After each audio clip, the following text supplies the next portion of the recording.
지난 한 주도 건강하게 보내셨습니까? 여러분의 건강을 책임지는 TV닥터 인사이드의 곽동훈입니다.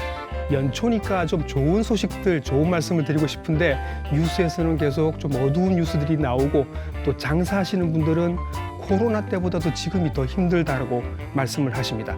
하루하루가 갑갑하고 우울한 느낌이 들죠. 그래서 생각이 납니다. 혹시 내가 우울증은 아닐까요?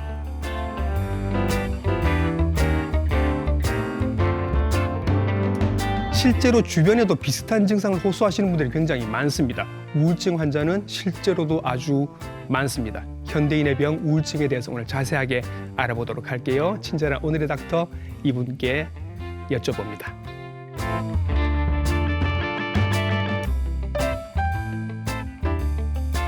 스튜디오에 모셨습니다. 정신건강의학과 전문의 김경범 선생님이십니다. 선생님 안녕하십니까? 네, 안녕하십니까? 네, 반갑습니다. 네, 저는 봉생기념병원 정신건강의학과 전문의로 지금 근무하고 있는 김경범이라고 합니다. 반갑습니다.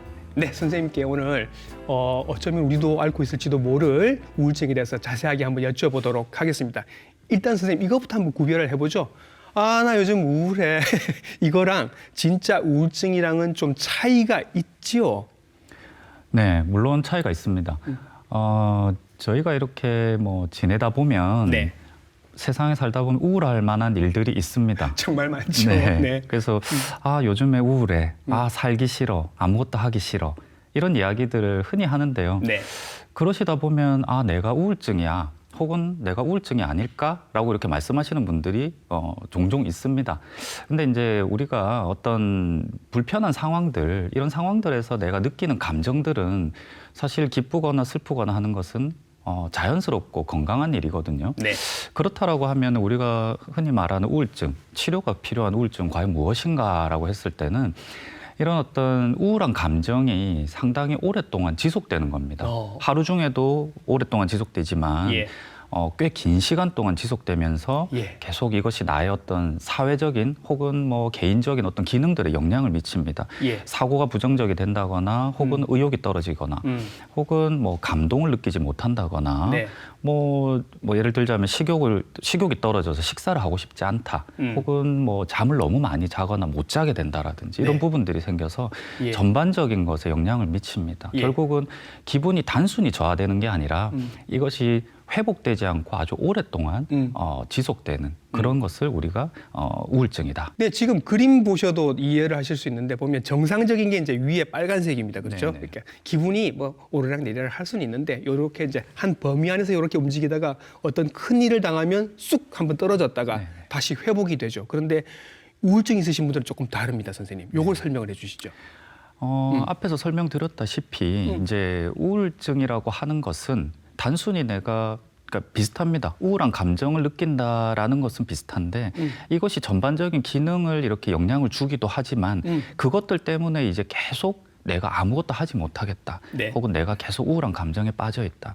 근데 이제 우리가 일시적인 우울증이라고 했을 때는 내가 어떤 기분 좋은 상황들 혹은 내가 좋아하는 일들 혹은 재밌는 것들 이런 것들이 이제 나를 다시 기분 좋게 만들 수 있는 부분이죠. 네. 그리고 나의 의지로 조금 회복이 될 수 있는 부분이 있습니다. 예, 그래서 여기서 빨간 이 표시에 나오는 것처럼 이렇게 떨어질 수는 있지만 며칠 안에 내가 회복이 좋아지는 경우가 예, 많습니다. 근데 우울증 있으신 분들은 이제 쭉 떨어진 채로 회복이 안 되고 계속 네. 바닥으로 기고 있습니다. 네, 예, 맞습니다. 이 상태에서 계속되면 이제 사회적인 기능도 떨어지고 관계도 떨어지고 온갖 게 다 떨어지게 되는 거죠. 네. 그래서 문제가 되는 겁니다. 자, 그러면 누구는 우울증이 있고 누구는 우울증이 없습니다. 똑같은 스트레스를 받아도 우울증은 선생님 왜 생기는 걸까요?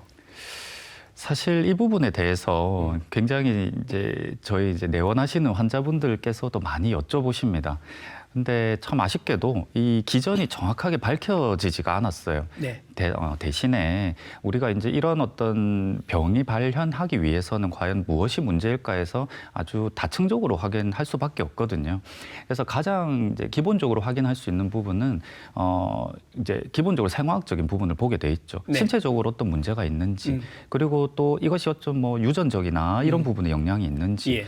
또 우리가 또 볼 수 있는 부분이 심리 환경적인 요인이 있는지를 보게 됩니다. 예. 이제 우리 뭐 아무래도 의학적인 병원에서 봤을 때는 이제 생화학적으로 봤을 때 네. 한 번씩은 들어보셨을 것 같은데요. 네. 뭐 세로토닌이라든지 네. 어떤 노르에피네프린, 호르몬의 문제다. 그렇죠. 도파민 같은 신경 전달 물질과 또 뭐 갑상선이 떨어졌을 때도 우울해지는 경우들도 있어요. 그래서 그런 어떤 내분비계적인 어떤 호르몬 이런 예. 전반적인 것들을 이제 우리가 추정하기도 하고요. 호르몬의 원인이 됐을 때는 이제 치료도 호르몬을 조금 더 보충해 주는 쪽으로 치료를 하게 되는 그렇죠. 것이고. 약물을 보충해 주거나 혹은 몸에서 제거되는 속도를 좀 낮춰줍니다. 그래서 몸 안에서 어느 정도 유지되도록 예. 그렇게 하는 부분이 있고요. 예. 그리고 이제 개인적으로 봤을 때 심리적으로 볼 수 있는데 네. 성격적으로 우울증에 잘 빠질 수 있는 부분들이 있습니다. 어떤 성격들이 우울증에 뭐 잘 예를 빠져요? 들자면 매사에 예민하다든지 예. 혹은 강박적이라든지 예. 혹은 불안하다라든지 아, 예. 네, 뭐 완벽주의라든지 이런 부분들이 아무래도 내가 무언가를 실수했거나 예. 어떤 상황적일 때 내가 이것을 부정적으로 해석할 가능성이 크죠. 예. 그럴 때는 우울증에 어떤 이제 영향을 줄 수 있다. 예, 이렇게 되어 좀 있습니다. 여리여리하신 분들이 좀 그럴 수 있겠다라는 느낌도 그런 들고. 부분도 있을 수 있습니다. 예, 그다음에 네. 환경적인 원인도 네. 있네요. 우리가 아까 앞에서도 말씀드렸지만 환경적으로 내가 이렇게 우울해진다거나 하는 어떤 그런 상황들에 빠질 수 있거든요. 근데 이제 그런 것들 단순히 그런 것들을 말씀드리는 게 아니라 네. 한 개인이 이렇게 겪어내기 힘든 어떤 예. 극복하기 힘든 사건들이 있습니다. 큰 사고를 겪거나. 그렇죠. 네네. 뭐 사별을 한다거나 아니면 뭐 경제적으로 아주 큰 어려움을 겪게 된다거나 네. 그런 경우에도 사실 우울증에 빠질 수 있어서 그렇죠. 결론적으로 말씀드리자면 이 모든 것들이 복합적으로 이루어져서 우울증에 이렇게 영향을 준다 예. 이렇게 보셔야 되겠습니다. 예, 그래서 이런 여러 가지 이유들이 조합이 돼서 이렇게 네. 누군가에게 우울증이 생깁니다. 그러면 이 우울증이 생긴 분들에게는 어떤 증상들이 생기나요? 이제 우울증을 이제 우리가 이제 발생했다라고 했을 때는 아까 앞에서도 제가 잠시 언급드렸었는데 우울한 감정이 하루 종일 오랫동안 지속됩니다. 네. 오랜 기간 동안 지속되죠. 그래서 뭐 나중에 또 제가 이제 말씀드리겠지만 진단 기준에서 2주 이상이라고 일단은 우리가 일단 보고 있습니다. 예. 물론 2주 이상이라는 게 뭐 진단 기준에 있는 거지. 네.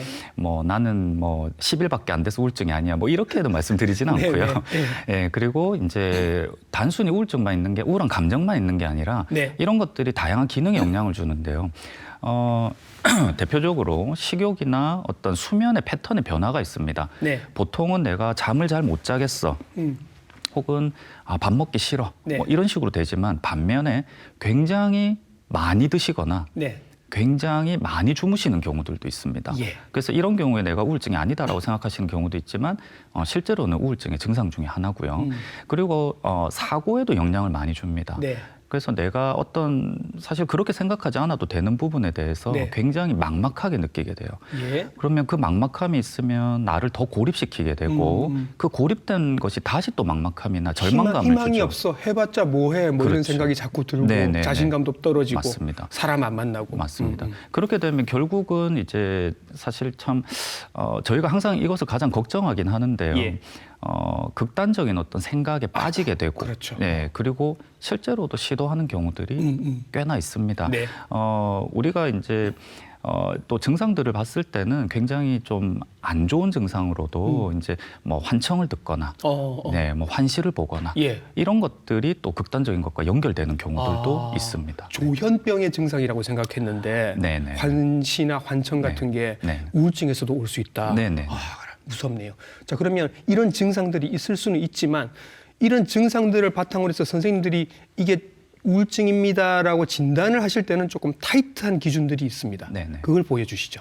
네. 저희가 이제 어쨌든 뭐 환자분들이 이렇게 내원을 하시게 되면 저희가 환자분의 이제 증상을 가장 먼저 듣습니다. 네.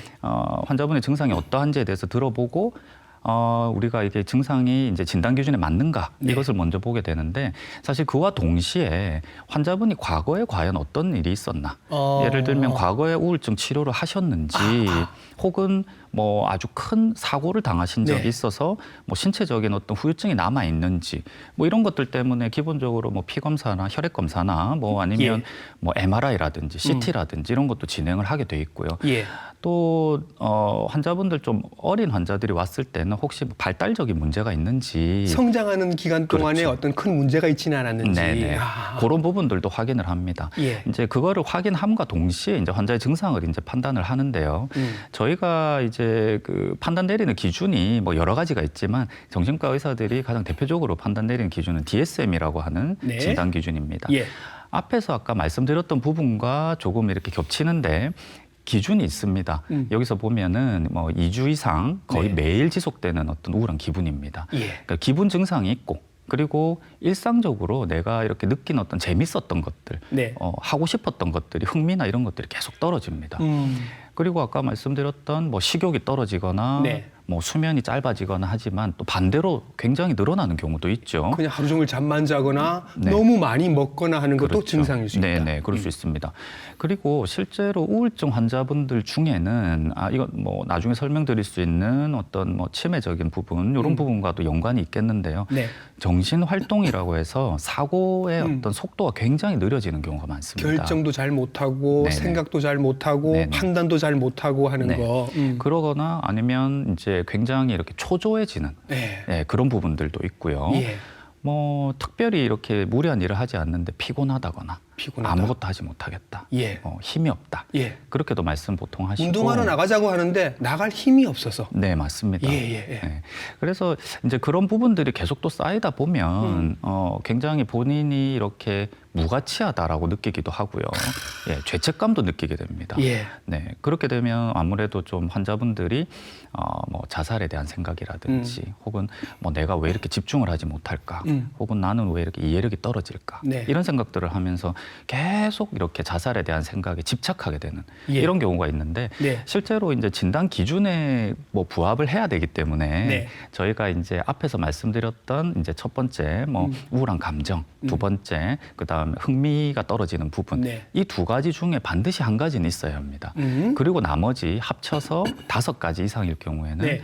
우울증으로 진단을 내릴 수 있습니다. 저는 이 기준에서 사실 좀 놀라운 게 우울증이니까 기본적으로 우울함은 깔고 있어야 되지 않나라고 생각을 했는데 그게 아니라 우울하지 않아도 평소에 대부분의 일에 대해서 관심이나 흥미가 떨어지면 네. 그 다음에 다른 증상이 한 8개가 같이 있으면 이것도 우울증이 되는 겁니다. 제가 별로 흥미가 없거든요. 네.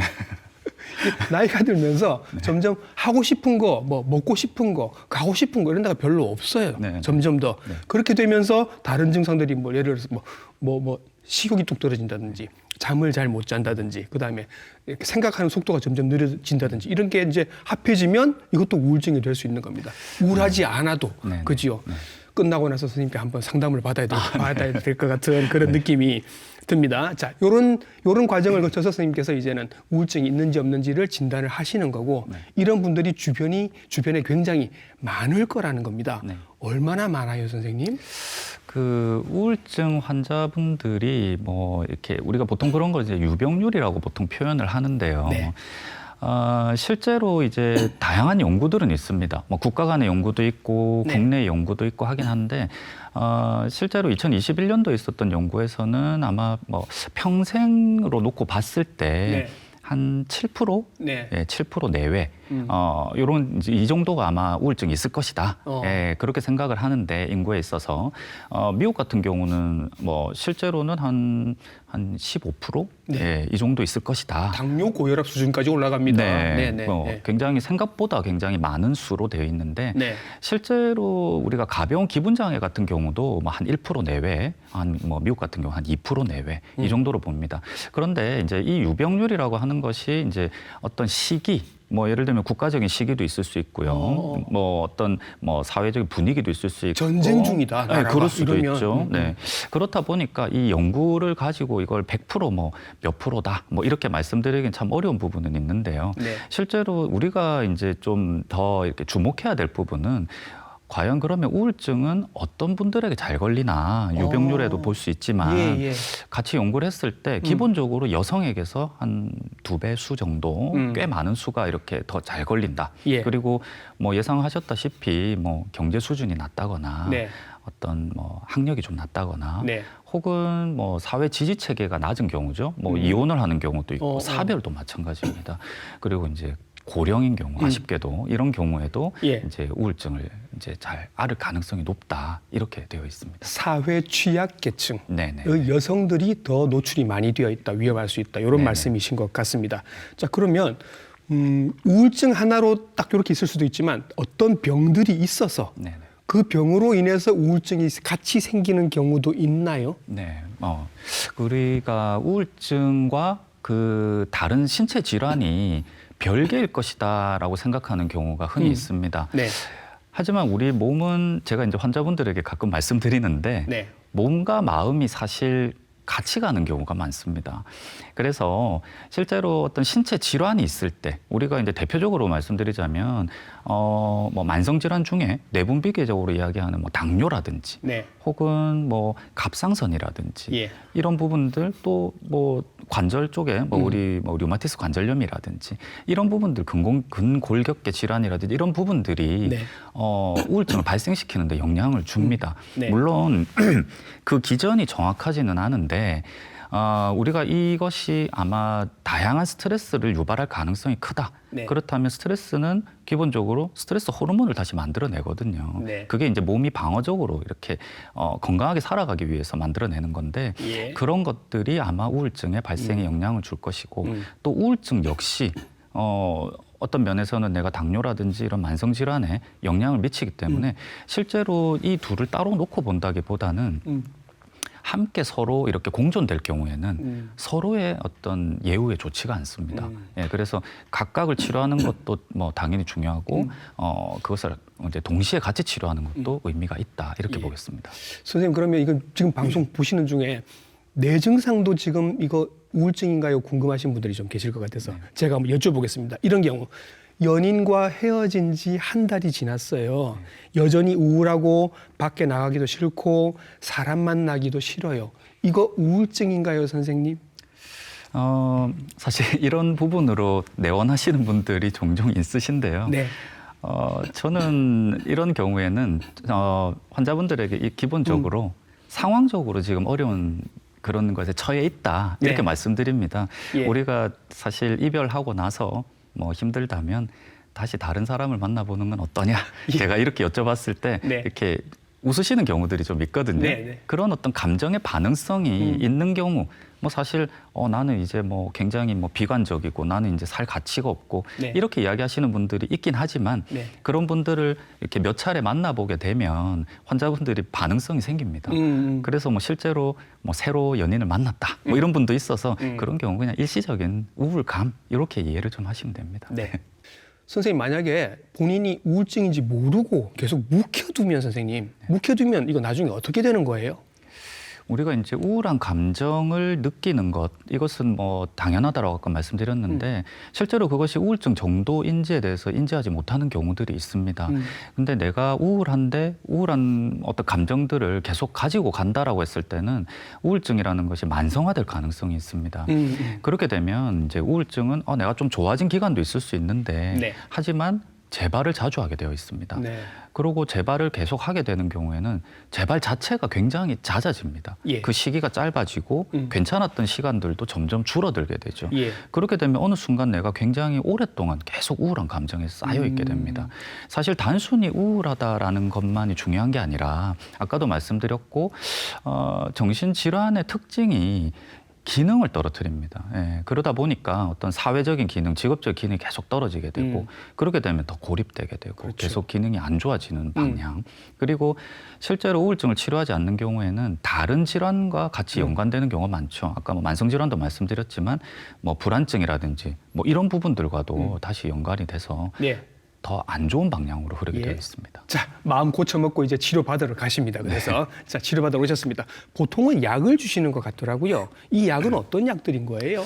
아까 앞에서 원인에 대해서 잠깐 설명드렸었는데 저희가 약을 사용한다라는 건 기본적으로 신경 전달 물질을 이용하는 것입니다. 네. 그래서 뭐 세로토닌이나 도파민, 노르에피네프린 같은 것들을 사용하게 되는데 예전에는 그 각각의 이렇게 뭐 타겟으로 했다라면 지금은 그 어떤 조합을 이용을 해서 네. 좀 이렇게 균형이 맞지 않는 것을 좀 맞춰주는 예. 이런 부분을 이제 치료의 목표로 삼고 있어서 약제 치료가 사실은 필수적이라고 볼 수 있습니다. 어느 정도 먹으면 효과가 나타나기 시작해서 어느 정도까지 먹어야 되는 거예요? 보통 이제 초기에 효과가 나타나기 위해서는 최소 2주 이상은 드셔야 되고요. 예. 우리가 이제 원했던 어떤 효과는 한 4에서 6주 정도 봐야 됩니다. 그때 되면 어느 정도는 안정이 되었다라고 느끼긴 하는데요. 네. 그렇다고 해서 바로 약제를 끊거나 하면 충분한 기간 동안 사용하지 않아서 오히려 다시 재발할 가능성이 있습니다. 그래요? 예, 그래서 보통 한 6개월 이상은 예. 좀 유지를 해봅시다라고 말씀드리고 약을 조정할 때도 네. 단순히 끊는 게 아니라 네. 저하고 차근차근히 하나하나씩 조절해 봅시다. 이렇게 예. 이야기해서 천천히 조절하게 되어 있습니다. 기본 한 달 정도는 드셔야 좋아지는 걸 느낄 수 있고 네. 예, 좋아진다 하더라도 6개월은 꾸준히 드셔야 된다. 그 이상 드시는 경우도 있나요? 네, 생각보다 그런 경우는 많습니다. 우리가 이제 뭐 초진으로 오셔서 이렇게 치료하시는 분들은 뭐 네. 보통 한 6개월 정도에서 한 뭐 길어도 뭐 한 8개월 뭐 이 정도 안쪽이면 이제 약을 한번 끊어서 봅시다. 이렇게 하기도 하는데 실제로 이렇게 계속 재발하시는 분들이 있습니다. 예. 그런 경우에는 아주 소량이라도 계속 유지를 합시다라고 권유를 드리고 환자분들이 먼저 아십니다. 약을 뺐을 때 내가 좀 불편하구나. 아, 그냥 먹는 게 낫겠어요. 네네네네. 그렇게. 네. 그럼 그렇게 길게 드셔도 별 문제가 없는 약들인 것이고. 네, 그렇습니다. 그렇죠. 네네. 예. 그리고 약 말고도 또 다른 치료도 하신다고 들은 것 같습니다. 네네. 어떤 게 있어요? 실제로 약으로도 치료를 하지만 예. 우리가 뭐 정신질환의 특징이 아까 기능이 떨어진다라고 말씀을 드렸었는데요. 예. 그 기능이 떨어질 때 우리가 이제 그 기능이라는 게 사회적이거나 어떤 그런 부분들이 다 포함이 돼 있거든요. 예. 그러다 보니까 이 환자분들이 뭐 가지고 있는 어떤 여러 가지 심리 사회적인 부분에 대해서 개입을 할 수밖에 없습니다. 예. 그래서 뭐 흔히들 뭐 알고 계실 것 같은데요. 뭐 정신 분석 같은 정신 분석적 정신 치료라고 표현하는데요. 예. 개인의 어떤 아주 어린 시절부터 이어져 온 형성돼 온 어떤 예. 자아 기능이라든지 방어라든지 성격 구조라든지 뭐 무의식이라든지 이런 부분들을 이제 우리가 판단해서 이제 환자분이 이제 우울증과 특히 이제 현실과 예. 어떤 영향을 미치는 부분이 있는지에 대해서 같이 교정해 나가는 그런 치료가 있고요. 그 오은영 선생님이 금쪽이들한테 늘 하시는 게 그게 그런 건 거죠. 뭐 비슷하게 볼 수도 있겠네요. 선생님도 이거 하시는 거예요. 네, 저도. 소파에 이렇게 환자 눕혀두시고. 그렇게까지는 할 공간이 없긴 하지만 예. 사실은 그런 걸 베이스로 하는 분들도 있으시고요. 조금 더 가볍게 예. 하는 치료도 있습니다. 예. 네. 이런 치료도 하시고 네, 또. 네. 예. 그리고 이제 최근에 뭐 한 번쯤은 들어보셨을 것 같은데 인지행동 치료라는 것도 있습니다. 예. 사고라고 하는 것이 감정에 영향을 미친다라는 개념입니다. 네. 뭐 서로 양쪽이 다 감정과 사고가 영향을 미치는데요. 실제로 이제 우리가 사고가 어떤 왜곡이 되어 있을 때 그것이 과연 옳은가 이것에 대해서 한번 근거를 같이 확인해보고 왜곡을 교정해보는 예. 그걸 통해서 우울증에 빠지는 부분들을 과연 정말 그럴 만한가 이런 부분들을 한번 같이 알아가보는 그런 치료법입니다. 우울함의 근본을 바꾸는 것 같은 그런 느낌이 드네요. 네네. 네네. 그리고 이제 뭐 최근에는 또 이제 어떤 감정이라고 하는 것이 결코 불편한 것이 아니다. 내가 우울하다라고 하는 것이 불편한 것이 아니기 때문에 그것을 내가 있는 그대로 받아들이고 내 지금 현재 상태가 어떤가에 대해서 불교의 명상과 같은 예. 네, 그런 어떤 명상법을 이용하는 마음 챙김법이라든지 그런 것도 해요. 네. 네. 그리고 어떤 사고와 어떤 여러 가지 감정의 균형 그리고 이런 것들을 정반합적으로 기술 훈련을 하는 네. 변증법적 치료라든지 이런 예. 다양한 치료들이 있습니다. 이런 것들은 이제 상담을 통해서 하시는 건 것 같고 네, 그리고 그렇습니다. 또 무슨 전기 치료 같은 게 있다면서요, 선생님? 네네네. 전기 치료라고 하는 것이 우리가 어떤 면에서는 좀 부정적인 그런 어떤 감정을 사람들이 가지고 있는데요, 대부분. 네. 근데 이제 전기 치료는 말 그대로 이제 환자분의 어떤 정기적인 어떤 그런 걸 통해서 네. 환자분의 어떤 그 이제 신경을 좀 이렇게 이제 좀 균형을 맞춰준다 이렇게 생각하시면 조금 이해가 편하십니다. 네. 이것을 해야 하는 환자분들이 있습니다. 네, 실제로 약을 사용을 뭐 할 수 없는 환자분들도 있고요. 또 굉장히 자살 사고가 심하신 분들이 있습니다. 네. 그런 경우에 사용을 하고 예. 또 아까 약을 사용하지 못하는 환자분들 중에는 단순히 약에 대한 부작용이 있으신 분도 있지만 네.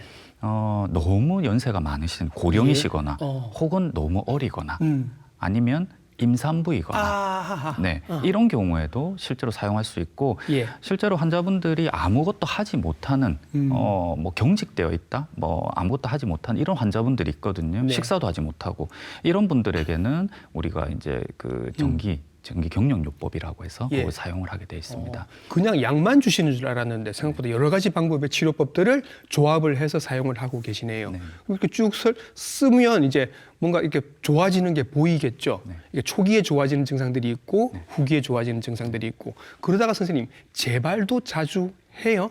얼마나 해요?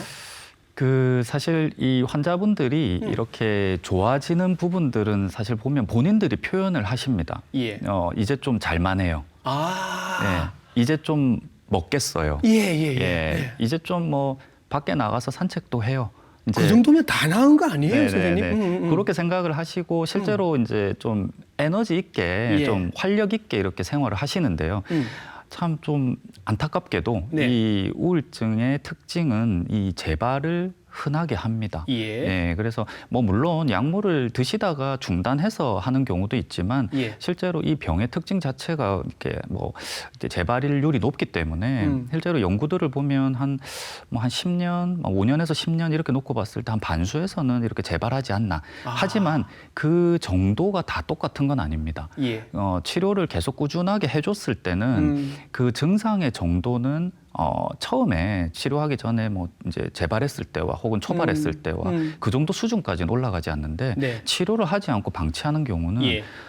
굉장히 재발이 잦아지는데 잦아지면서 동시에 굉장히 증상이 심해지는 것이죠. 예. 유지되는 그런 부분들이 좀 있습니다. 재발할 수도 있다. 네, 근데 네, 치료하면 또 좋아진다. 네, 모두 다 재발하는 거예요. 그냥 스스로 그냥 마음대로 약을 끊는 건 좀 위험하고 네. 재발도 잘 생기는 것 같다. 맞습니다. 이런 말씀이신 것 같습니다. 주변 사람들이 그럼 어떻게 해야 될지를 한번 생각을 해볼게요, 선생님. 주변 사람들이 환자에게 절대로 해서는 안 되는 말, 그다음에 이런 얘기는 오히려 해주면 좋아요. 이런 말이 있을 것 같아요. 사실 우리가 흔히 그런 이야기를 하죠. 우울증이라는 것은 마음의 감기다. 사실 뭐 감기는 우리가 치료를 하지 않아도 네. 뭐 좀 쉬시고 따뜻한 거 드시면 좋아지잖아요. 그래서 의지로 한번 극복해보자. 예. 뭐 이제 더 좀 안 좋게 느껴지는 부분은 의지가 없다. 네. 이렇게 표현하시는 분들이 있으시거든요. 이건 의지의 문제지 네가 의지가 없어서 그래. 네. 다들 힘들어. 이런 얘기는 절대로 하시면 안 됩니다. 네. 그래서 그런 이야기들을 하게 되면 사실 이 우울증이라고 하는 것을 이렇게 방치하게 돼 있어요. 네. 우리가 감기라고 하는 것이 폐렴으로 넘어가면 치료를 해야 되는 것처럼 우울한 감정에서 우울증으로 넘어가 있는 상태에서는 적극적인 치료가 반드시 필요합니다. 네. 반대로 해주면 좋은 이야기는 어떤 게 있을까요? 어떤 면에서는 이게 우리가 뭐 다른 이야기일 수도 있는데요. 자살에 대해서 생각하고 있는 환자분들에게 예. 혹시 지금 자살에 대한 생각을 하십니까? 라고 하는 부분이 오히려 그런 자살에 대한 위험성을 낮춘다라는 직접 보고가 많습니다. 물어봐라. 네. 그래서 요즘 조금 우울해 보이는 것 같아. 혹시 요즘에 뭐 안 좋은 일 있어? 혹시 내가 뭘 도와줄 건 없을까? 예. 이런 부분들이 좀 도움이 됩니다. 직접 물어보고 힘든 거 있는지, 네네. 혹시 자살까지 생각하고 있는지 네네. 직접적으로 물어보는 게 더 도움이 된다. 네, 맞습니다. 너무 좋은 말씀 해주신 것 같습니다. 자, 그럼 선생님, 이걸로 마무리를 해보겠습니다. 지금도 우울한 느낌이 있고 우울증이 있을 수 있지만 정신과라서 오기를 조금 망설이고 계신 분들에게 마지막으로 이렇게 말씀을 해주시면서 마무리하겠습니다. 그 정신과라고 하는 것이 지금 어떤 면에서는 굉장히 반갑게도 이렇게 관심이 좀 높습니다. 네. 관심이 높아서 정신의학을 하고 있는 입장에서는 굉장히 뭐라고 할까요? 기분 좋다고 해야 될까요? 이런 부분이 있지만 네. 여전히 정신과에 대해서 부정적인 시각이 있습니다. 뭔가 이렇게 뭐 비과학적이지 않냐 이렇게 표현하시는 분들도 있는데요. 실제로 앞에서 살펴봤다시피 이 정신의학은 과학을 바탕으로 하기 때문에 굉장히 어떤 첨단 의학의 한 분야라고 이렇게 이해를 하시면 됩니다. 네. 약물 치료를 포함해서 다양한 어떤 기능들을 이렇게 도와드리기 위해서 다양한 치료법들을 사용하고 있고 실제로도 많은 도움을 받고 계십니다. 그래서 환자분들이 이런 치료를 이렇게 하실 수 있도록 적극적으로 좀 주변에서도 좀 널리 알려주셨으면 감사하겠고요. 예. 또 지금 이 방송을 보고 계신 분들 중에 좀 망설이시는 분들 분명히 있으실 것 같거든요. 네. 그런 분들은 가까운 정신건강의학과에 방문하셔서 꼭 치료를 받으셨으면 좋겠습니다. 말씀을 너무 편안하게 잘해주셔서 들으면서 저도 지금 마음이 조금 편해지는 느낌이 들거든요. 저도 선생님께 혹시 제가 우울증이 없는지 한번 진단을 받아보도록 하겠습니다. 나오셔서 오늘 좋은 말씀 많이 해주셨습니다. 정신건강의학과 전문의 김경범 선생님이셨습니다. 선생님 수고 많으셨습니다. 네. 우울증을 알아도 보고 치료도 본 제 입장에서 말씀을 드리겠습니다. 우울증은 금방 치료를 받는 게 훨씬 이득입니다. TV닥터 인사이트 다음 주에도 좋은 정보로 인사드릴게요. 감사합니다.